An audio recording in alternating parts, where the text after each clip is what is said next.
ধরুন একটা সিনেমা বানানো হয়েছে, সেই সিনেমাটা মেগাস্টার শাকিব খানের সঙ্গেই আসবে, ক্ল্যাশে আসছে, কিন্তু সেই সিনেমাটা নিয়ে কোনো হাইপ তৈরি হচ্ছে না। কন্টেন্ট দিচ্ছে কিন্তু আলোচনা খুব সীমিত, মানে মেগাস্টার শাকিব খানের আলোচনা, সিনেমার আলোচনা সব খেয়ে দিয়েছে। এরকম একটা সময় অ্যাকচুয়ালিতে প্রমোশন তো দু ধরনের হয়, ধরুন পজিটিভ প্রমোশন, নেগেটিভ প্রমোশন। তো যখন অন্য কোনো সিনেমার টিম দেখছে ভাই আমরা তো কোনো কিছু করেই আমাদের সিনেমাকে হাইপে তুলতে পারছি না, তাহলে কোন মানুষটাকে নিয়ে কথা বললে সবচেয়ে বেশি রিচ পাবে নিউজগুলো, তাহলে সেই মানুষটাকে নিয়ে কথা বলো। এবার পজিটিভ কথা তো বলা যাবে না, তাহলে পজিটিভ কথা বললে জানা রিচ পাবে, তার থেকে বেশি রিচ পাবে নেগেটিভ কথা বললে। তাহলে সব বেটাকে ছেড়ে বেড়ে বেটাকে ধর, শাকিব খানকে নিয়ে খারাপ খারাপ কথা বলো, আমাদের সিনেমার প্রমোশন এমনিই হয়ে যাবে। এই পন্থা বা এই ফন্দি তো আজ থেকে নয়। মনে পড়ছে আপনাদের 2023 সালের প্রিয়তমার কথা? আমি আর সেই দিনটা নিজেও মনে করলে না আমার গা রিরি করে ওঠে। আমার মানে ওই টক শোটার কথা মনে পড়ে যায়, আমার ওই ভঙ্গিটার কথা মনে পড়ে যায় যে কিভাবে, হাউ ইটস পসিবল, এবং কতটা ঔদ্ধত্যের পরিচয়। যাই হোক, আমি সেই দিনটা আর নিজের মাথাতেও আনতে চাই না, কিন্তু এই জিনিস হয়েছে। এবং শুধু প্রিয়তমা বা প্রিয়তমার সঙ্গে ক্ল্যাশে আসা সেই সিনেমাটার সঙ্গে বলেই নয়, মেগাস্টার শাকিব খানের সিনেমার সঙ্গে যখন যারাই আসে, যখনই হাইপ তুলতে, তারা নিজেদের সিনেমার হাইপ তুলতে ব্যর্থ হয়, তখনই এরকম কিছু একটা ফন্দি আঁটা হয় যে মেগাস্টার শাকিব খানকে নিয়ে খারাপ কথা বলবো, তাহলেই আমাদের সিনেমার প্রচারণা হয়ে যাবে। শাকিবিয়ানরা বি কেয়ারফুল। মেগাস্টার শাকিব খানকে নিয়ে যে যা ইচ্ছে বলুক, দিনের শেষে গিয়ে মাথায় রেখো ওরা কিন্তু ওদের ছবির প্রমোশন করার জন্য এগুলো করছে। তো আমাদের কিন্তু ওগুলোকে পাত্তা দিলে হবে না, জাস্ট পাত্তা দিলে হবে না।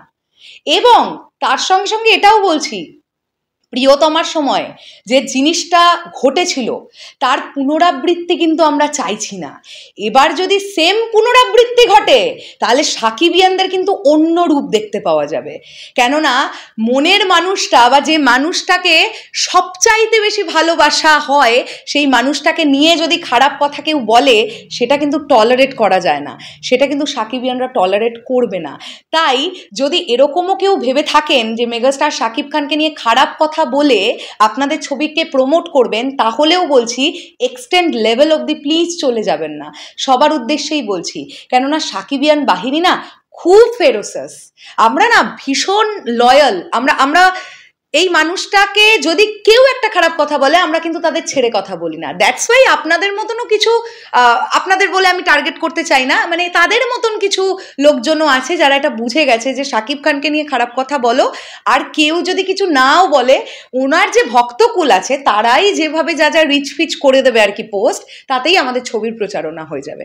তো এগুলো প্লিজ করবেন না। আর সাকিবিয়ান ভাইদের বোনেদের বলবো, বরবাদ নিয়েই থাকো, একদম বরবাদ নিয়েই থাকো। এ বাদে আর কিচ্ছু নিয়ে খুব একটা মাথা ঘামানোর দরকার নেই। যারা বাংলা সিনেমা দেখতে ভালোবাসো সব কটা সিনেমা দেখবে, কিন্তু আমি জানি তোমাদের কাছে ফার্স্ট প্রায়োরিটি বরবাদ, আর আমরা কিন্তু এটা চাই যে বরবাদ সিনেমাটা সবচাইতে বেশি ব্যবসায়িকভাবে সফলতা পাক, কেননা এটা কিন্তু আমাদের মেগাস্টারের সিনেমা। তো এটাই বলবার যে এই কামিং কিছু দিনের মধ্যে এরকম কিছু দেখতেই পারো তোমরা, যে নয় শাকিব খানকে নিয়ে দারুণ কথা বলছে, ও ওয়াও ওয়াও, মানে যাদেরকে সারা বছর খুঁজে পাওয়া যায় না, মানে নিজেদের ছবি চলে এলেই শাকিব খান মানে ক্যা বাত ব্যাপার, এরকমও শুনতে পাবে। আবার এরকমও শুনতে পেতে পারো উল্টো পাল্টা কথা, মানে যেগুলো কোনো মাথা নেই মুন্ডু নেই, এইসব কথাও হয়তো বা শুনতে পাচ্ছ। তো যেটাই শোনো, আমাদের প্রায়োরিটি আমাদের কাছে বরবাদ।